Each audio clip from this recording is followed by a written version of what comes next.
Hello বন্ধুরা, আজ আমি তোমাদের সাথে শেয়ার করব দেশি চিকেন। দেখো, এদিকে আমি 1 কিলো দেশি চিকেন নিয়ে নিয়েছি। চিকেনটাকে ভালোভাবে ধুয়ে পরিষ্কার করে নিয়েছি। এদিকে দুটো বড় পেঁয়াজ নিয়ে নিয়েছি, দুটো টমেটো নিয়েছি। এদিকে এক টুকরো আদা, দুটো কাঁচা লঙ্কা, 4-5টা শুকনো লঙ্কা, 1 চামচ গোটা জিরে, 1 চামচ গোটা ধনে দিয়ে মিক্সার জারে বাটিতে দিয়ে দিয়েছি। সামান্য পরিমাণে জল দিয়ে ভালোভাবে পেস্ট করে নিই। এদিকে দেখো, ভালো করে পেস্ট করা হয়ে গেছে আমার মশলা।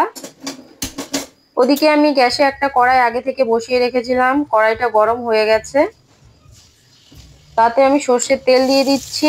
এবার কেটে রাখা আলুগুলোকে দিয়ে লবণ হলুদ দিয়ে ভালো করে ভেজে নেব। একটু লাল লাল করে ভেজে নেব আলুকে। আলুটা ভালোভাবে ফ্রাই করা হয়ে গেছে। আলুগুলোকে এবার তুলে নিচ্ছি। এবার ওই তেলের মধ্যেই দুটো তেজপাতা,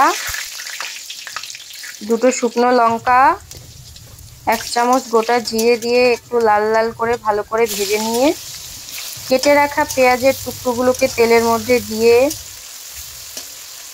ভালোভাবে ভেজে নেব যতক্ষণ না পেঁয়াজটা ব্রাউন হয়ে যাচ্ছে।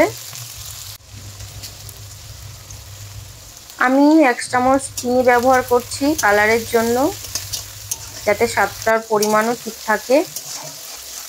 পেঁয়াজটা আমার ভাজা হয়ে গেছে দেখো। এবার পেস্ট করে রাখা মশলা আমি এবার তেলের মধ্যে দিয়ে দেব। দিয়ে ভালোভাবে কষিয়ে নেব যতক্ষণ না মশলা থেকে তেল ছাড়বে। বাটি ধোয়া জলটাও একটু দিয়ে দিলাম। মশলাটা দেখো, মশলা থেকে কিন্তু তেলটা ছাড়তে শুরু করে দিয়েছে। এবার পরিমাণ মতন লবণ হলুদ দিয়ে ভালোভাবে কষিয়ে নেব। কেটে রাখা টমেটোর টুকরোগুলোকেও দিয়ে দিচ্ছি। টমেটোটাকেও ভালোভাবে একটু নাড়াচাড়া করে নিতে হবে।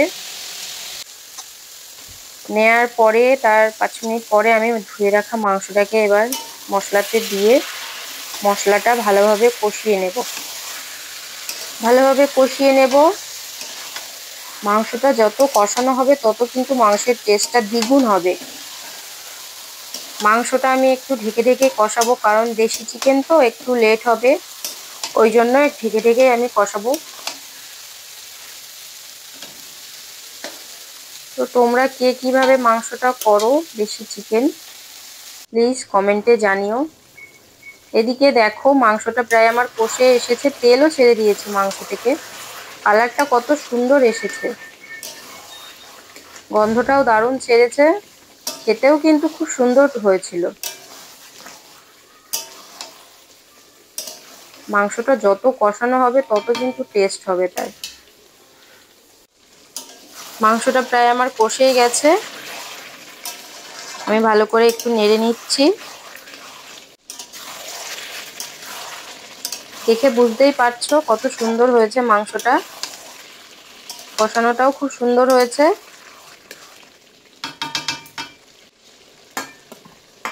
এবার ভেজে রাখা আলুগুলোকে আমি মাংসের মধ্যে দিয়ে দিচ্ছি। আলুটা দেওয়ার পরেও কিছুক্ষণ একটু নাড়াচাড়া করব ভালোভাবে।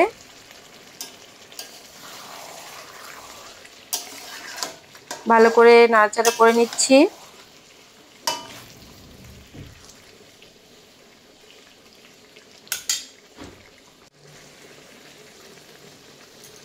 দেখো, 5 মিনিট পর ঢাকনাটা তুলে দিয়েছি। আমি ঢেকে দিয়েছিলাম, সেটা আমি ক্যামেরায় নিতে ভুলে গেছি, ওই জন্য আর দেখাতে পারলাম না তোমাদের।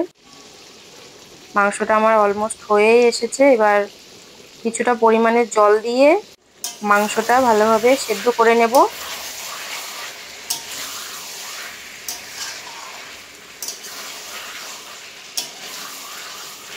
খুব সুন্দর একটা গন্ধ ছেড়েছে।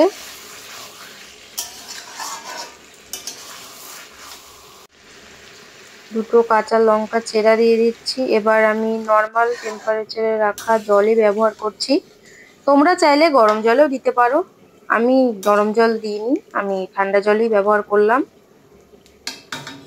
এবার আমি ঢেকে দেব মাংসটাকে।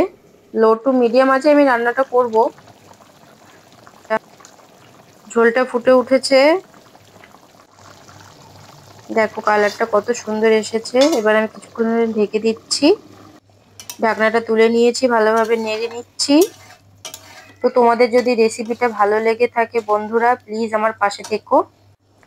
এদিকে দেখো গরম মশলাও দিয়ে দিয়েছি। গরম মশলা দিয়ে কিছুক্ষণ নেড়ে নিচ্ছি।